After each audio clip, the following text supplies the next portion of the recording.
How to draw arrows in Microsoft Excel. So first way, insert, then symbol, and in the font you select normal text, and subset you have to find out arrow, this one. So you will get arrows, select it and insert.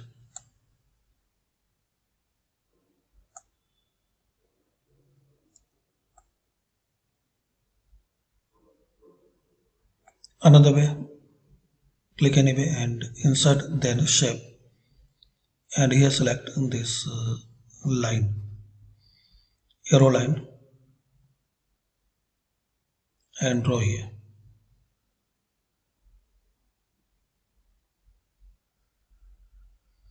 You can make more changes, color and styles.